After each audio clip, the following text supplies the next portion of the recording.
പുലിയുടെ സാന്നിധ്യം സ്ഥിരീകരിച്ച കൊരട്ടി ചിറങ്ങരയിൽ ആകാശ നിരീക്ഷണവുമായി വനംവകുപ്പ്. കൂട് സ്ഥാപിക്കുന്നതിന് മുന്നോടിയായി അന്വേഷണം ഊർജിതമാക്കിയിരിക്കുകയാണ് വനംവകുപ്പ്. പുലിയുടെ സാന്നിധ്യം സ്ഥിരീകരിച്ച കൊരട്ടി ചിറങ്ങരയിൽ ആകാശ നിരീക്ഷണവുമായി വനംവകുപ്പ്. കൂട് സ്ഥാപിക്കുന്നതിന് മുന്നോടിയായി അന്വേഷണം ഊർജിതമാക്കിയിരിക്കുകയാണ് വനംവകുപ്പ്. പുലിയുടെ സാന്നിധ്യം സ്ഥിരീകരിച്ച ചിറങ്ങരയിൽ ഇന്നലെയും പുലിയെ കണ്ടതായി നാട്ടുകാർ വനംവകുപ്പിനെ അറിയിച്ചതിനെ തുടർന്ന് പുലിയെ പിടികൂടാൻ കൂട് സ്ഥാപിക്കാനുള്ള ഒരുക്കത്തിലാണ് വനംവകുപ്പ്. ബുധനാഴ്ച വൈകിട്ട് 4:30 ആകാശ നിരീക്ഷണം നടത്തുമ്പോൾ 2 ദിവസം മുൻപ് ഇതര സംസ്ഥാന തൊഴിലാളികൾ പുലിയെ കണ്ട വീടിന്റെ പുറകിലായി പോത്തിനെ അഴിക്കുവാൻ പോയ പരിസരവാസി കണ്ണമ്പുഴ ഡേവിസ് പുലിയെ കണ്ടതായി പരിശോധക സംഘത്തെ വന്ന് അറിയിക്കുകയും തുടർന്ന് അവിടെ പരിശോധന നടത്തിയെങ്കിലും ഒന്നും കണ്ടെത്തുവാൻ സാധിച്ചില്ല. പുലിയെ കണ്ടെത്താൻ നിലവിൽ വനംവകുപ്പിന്റെ നേതൃത്വത്തിൽ നിരീക്ഷണത്തിനായി 5 ക്യാമറകളും സ്ഥാപിച്ചിട്ടുണ്ട്. മംഗലശ്ശേരി, വഴിച്ചാൽ വാർഡുകളിലാണ് ക്യാമറ സ്ഥാപിച്ചിരിക്കുന്നത്.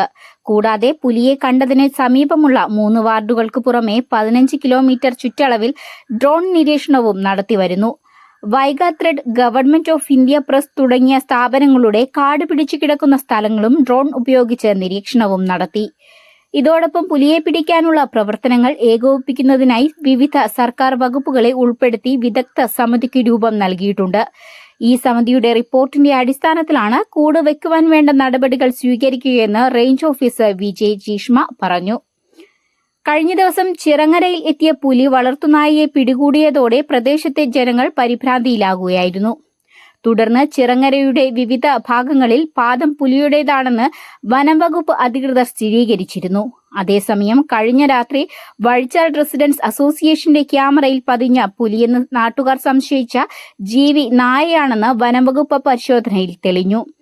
ഇതിനു പുറമെ കൊരട്ടി മഠംകുളം ഭാഗത്ത് കണ്ടെന്നു പറയുന്ന പാദവും നായയുടേതാണെന്ന് തെളിഞ്ഞിട്ടുണ്ട്.